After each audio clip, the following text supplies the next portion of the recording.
My name is Ayanna Roberts, and I never thought my life would end the way it did. It was just another night, one of those long, exhausting evenings after work. I was driving home, the highway nearly empty except for a few scattered cars.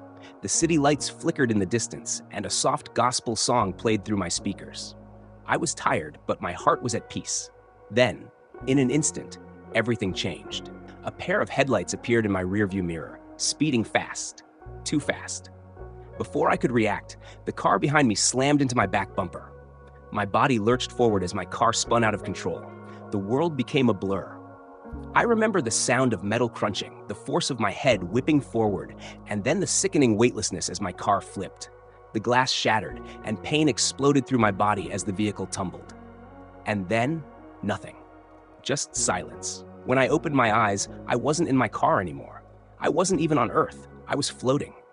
At first, I thought I was dreaming, but as I looked around, a strange awareness settled over me. My body was gone, yet I existed. It was like I had become pure consciousness, weightless, free, and surrounded by an overwhelming stillness. Then the darkness around me shifted. A light appeared in the distance. Not just any light, this was alive, pulling me in with a force I couldn't resist. It was brighter than the sun, yet it didn't burn. Instead, it filled me with an indescribable warmth, like the arms of a loving parent embracing a lost child. As I moved toward it, a figure emerged. At first, I couldn't see his face, but the closer I got, the more my spirit recognized who he was. Jesus. His presence was overwhelming, powerful beyond words, yet filled with a love so deep it brought me to tears. I had never felt anything like it before. He looked at me, his eyes filled with both sorrow and purpose. Then he spoke. Ayanna, you have been called to see.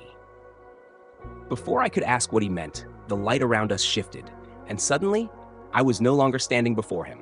I was falling into a vision that would change everything I thought I knew about my people, about Black people, and about the truth that had been hidden from us for centuries. I fell into what felt like an endless abyss, weightless, drifting through space, yet I was not afraid. I felt a divine presence surrounding me, as if unseen hands were guiding my descent. Then I landed. The ground beneath me was solid, warm, and strangely familiar. I looked around, and my breath caught in my throat. I was standing in a vast desert. The golden sands stretched endlessly in all directions, and the sky above me was a deep, rich blue. But there was something different about this place. It felt ancient, holy, like I was standing on sacred ground. Then, in the distance, I saw them. A multitude of people, their skin rich in deep, warm hues of brown and black, walking together through the sand. They were dressed in robes of white and gold, their eyes burning with a wisdom that seemed beyond human understanding. The men were strong, their faces marked with both suffering and resilience. The women carried themselves with grace, their crowns of thick, coiled hair shimmering under the sun. I felt a strange pull toward them, as if I knew them, as if they were my family. Then a voice echoed from the heavens. Ayanna, do you know who they are? The voice was powerful, resonating through my entire being. I turned, and there stood Jesus Christ, his presence radiant, his expression filled with both sorrow and purpose. I looked back at the people before me, my heart pounding. They look like me, I whispered. Jesus nodded. They are my chosen. I gasped, my mind struggling to process what he was saying. These are the people I have called, the ones who have suffered, who have been scattered, but who will one day rise again. I turned to him, confusion and desperation swirling inside me. But why, Lord? Why have we suffered so much? Why have we been enslaved, oppressed, and forgotten? Jesus' eyes softened, and in that moment I felt the weight of his sorrow. Because the world fears what it does not understand. The enemy has worked tirelessly to strip them of their identity, to make them forget who they are and who they belong to. I trembled as he lifted his hand, and suddenly the desert around me changed. I saw chains. I saw my ancestors shackled and beaten, stolen from their lands, their cries swallowed by the waves of an unforgiving sea. I saw the auction blocks, where men, women, and children were torn from each other, their bodies branded like cattle. I saw the plantations, where the sweat and blood of my people soaked into the soil, their backs broken under the weight of forced labor. And then, I saw something even more painful. I saw their minds being broken.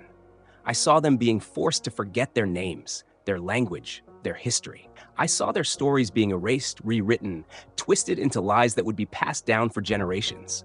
And worst of all, I saw them being told that they were cursed, that they were less than, that they were nothing. I collapsed to my knees, tears streaming down my face. Lord, why did you let this happen?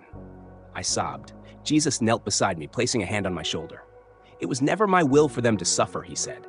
But what the enemy meant for evil, I will use for good. With a wave of his hand, the vision changed again. I saw revival.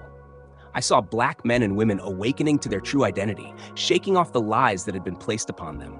I saw them standing in power, returning to God and walking in their divine calling. I saw warriors, leaders, healers, prophets, people who had been counted out by the world, now rising into their purpose. Then I saw something that made my spirit tremble, a great deception. There were forces in the world, governments, institutions, even religious leaders, who were terrified of this awakening. They were doing everything in their power to keep black people asleep. I saw distractions being placed before us, violence, division, materialism, false identities. I saw wolves in sheep's clothing, preaching false doctrines, twisting the truth to keep us bound. Jesus turned to me, his expression grave. The battle is not just physical, Ayana. It is spiritual, and many will be deceived. I clenched my fists. But Lord, how do we wake them up? How do we help them see the truth? Jesus looked at me with an intensity that pierced my soul. It starts with you. Before I could respond, the ground beneath me trembled, the sky darkened, and the vision began to shift again. I braced myself, knowing that the next thing I was about to see would change everything. The ground beneath me cracked, and a deep, chilling wind swept through the air. The warmth of the desert was gone, replaced by an eerie darkness that made my soul tremble. I turned to Jesus, but his expression remained calm, firm, yet sorrowful. Lord, what's happening? I asked, my voice shaking. Jesus lifted his hand again, and the vision shifted. Suddenly, I found myself inside a massive city, surrounded by towering buildings, flashing lights, and streets filled with people. Many of them black men and women, lost in the rush of the world around them. I saw music blasting from speakers, the rhythms intoxicating, but the lyrics filled with curses, violence, and despair. I saw young boys on street corners, their eyes cold, their hands gripping weapons, selling poison to their own people. I saw women dressed in barely anything, their faces painted with confidence, but their souls drowning in pain. I saw churches on every corner, yet the people walking past them were starving, not for food, but for truth. And then I saw something that sent chills down my spine. Chains. Not physical chains, but spiritual ones. Heavy, blackened chains wrapped around their minds, their hands, their feet. Some of the people didn't even notice. They laughed, danced, lived their lives as if nothing was wrong. But others were struggling. They reached for their necks, clawing at the unseen weight, crying out in pain, but no one around them noticed. Then I saw who was holding the chains. Dark figures lurked in the shadows, their twisted faces filled with glee as they tightened the bindings around their victims. These weren't humans. They were demons, creatures made of smoke and shadows, whispering lies into the ears of black men and women, keeping them asleep. I saw them planting thoughts of self-hatred, division, greed, and lust. I saw them laughing as brothers turned against brothers, as fathers abandoned their children, as sisters tore each other down instead of lifting each other up. I saw them celebrating every time one of us believed the lie that we were nothing more than criminals, entertainers, or objects for pleasure. Tears filled my eyes. Lord, I whispered, why can't they see this? Why don't they know they're in chains? Jesus' voice was filled with sorrow. Their eyes have been blinded. The enemy has spent generations crafting a false identity, one that hides who they really are. Then he pointed to the sky, and I looked up. Above the city, I saw two kingdoms at war. On one side, I saw angels clothed in brilliant white, wielding swords of fire, battling against legions of demons. The angels were fighting for us, pushing back against the darkness, breaking chains wherever they could. But on the other side, I saw something far more terrifying. The demons weren't just fighting in the spiritual realm. They were working through people. I saw false prophets, Men and women who called themselves pastors, yet they twisted the word of God to serve their own desires. I saw politicians and world leaders who claimed to help, but in reality, they were keeping the chains locked in place, feeding the system of oppression that kept Black people enslaved. I saw celebrities and influencers unknowingly being used by the enemy, spreading messages that glorified sin, convincing my people that we were only valuable if we entertained, fought, or sold our souls for wealth and fame.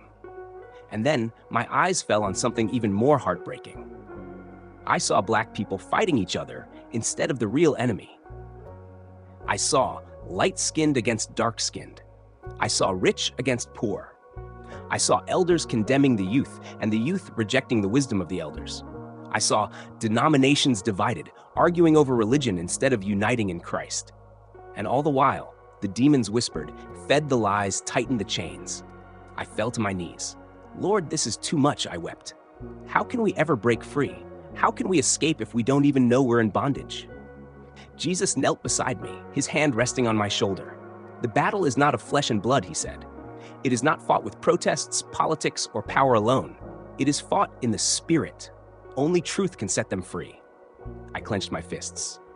Then what must we do? I asked desperately. Jesus' eyes burned with a holy fire. They must remember who they are. Suddenly, the vision shifted again, and I was no longer in the city. I was standing before a great mountain, and at the top, I saw something shining, something sacred. A book. Not just any book. This was ancient, glowing with golden light. I didn't recognize it at first, but as I stepped closer, I felt its power. Then, a voice, soft but firm, echoed through the heavens. This is the forgotten knowledge. This is what was stolen from them. I reached out to touch it, but before I could, a terrible roar filled the air. A shadow rose from the earth, a massive, monstrous figure, its body made of smoke and chains, the enemy. The moment I tried to claim the book, the beast lunged at me, its eyes burning with hatred. I screamed, and then everything went black. I gasped as I opened my eyes, my body trembling. I was no longer in the vision. I was back in the presence of Jesus, his eyes watching me with an unreadable expression. I could still feel the weight of what I had seen. Lord, I whispered. What was that? He gazed at me, and for the first time, I saw something in his eyes that sent chills through my spirit. Urgency. The time is short, Ayana, he said. My people must wake up. You must wake them up. And before I could respond, I was pulled away.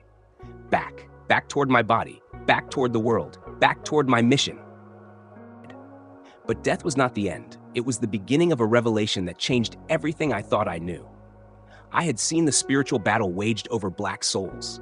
I had witnessed the chains of deception, the whispers of the enemy, the war that raged unseen in the heavens. And then I had heard the voice of Jesus calling me back. At first, I resisted. Lord, I don't want to leave, I pleaded. I need to stay. I need to learn more. I need to fight. Jesus looked at me with an expression so full of love, yet so full of sorrow that it broke me. You must go back, he said. It is not yet your time, but you will not return as you were. You will return as my witness. Suddenly, I felt a force pulling me backward, a strong, overwhelming pull, as if the very air around me was collapsing. No, Lord, I don't want to forget, I screamed. Jesus reached out and touched my forehead. A warmth unlike anything I had ever felt surged through me. You will not forget, Mariah. You will remember, and you will tell them. The moment his hand left me, the world around me shattered. The return to my body. It felt like I was being violently ripped through time and space. My soul was yanked from the spiritual realm, rushing backward through darkness, through light, through realms I could not comprehend. I heard whispers, voices, prayers. Some were calling my name. Others were speaking in tongues, interceding. Then, agonizing, searing pain flooded my senses. I gasped, choking, as air forced itself back into my lungs. My eyes shot open, blinding lights, shouting voices, a beeping sound, sharp, rhythmic. I was back. I was alive. I tried to sit up, but my body was too weak. I could barely move. The air was thick, heavy, unnatural compared to the presence of heaven. I could hear my mother sobbing, my sister calling my name, doctors rushing around me. I had been dead for 20 minutes. Yet here I was, breathing, living. But I wasn't the same. the weight of the mission.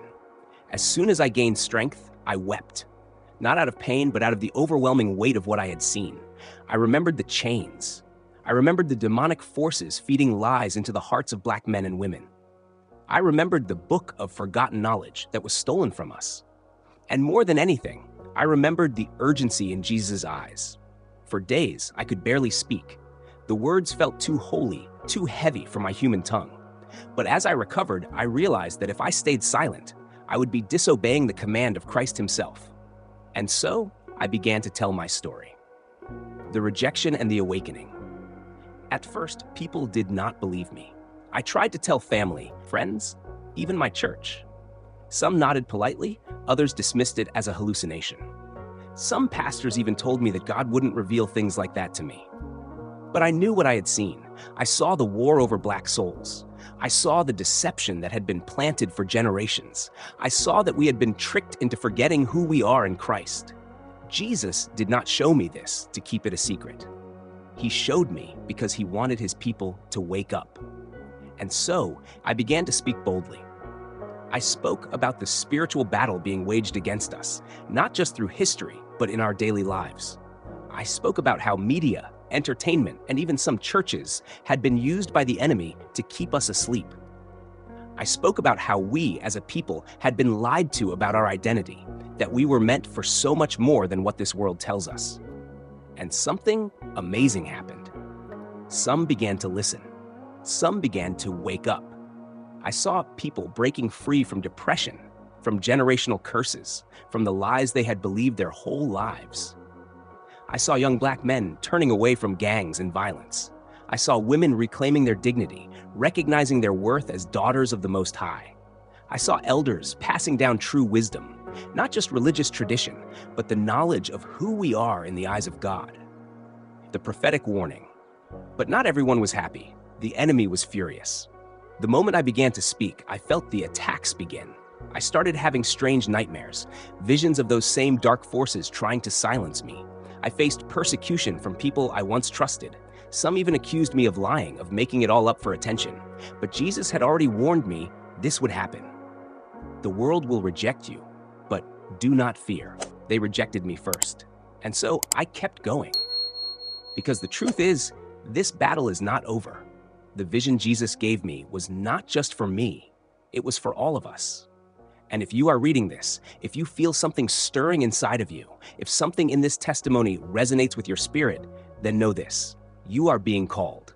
What must be done? So now I ask you, will you keep living in the lies of the enemy? Or will you wake up to the truth? Because the truth is this: Black people are not cursed. Black people are not forgotten. Black people are not powerless. We have been chosen, called for a higher purpose, one that the enemy has tried to erase for generations. But the time is short, the battle is intensifying, and Jesus is calling his people to rise. So what will you do? Will you ignore this message and go back to sleep? Or will you break the chains, reclaim your identity, and stand in the power of Christ? Because I tell you this, the enemy fears the day we remember who we are. And that day is coming. It starts now. Will you answer the call?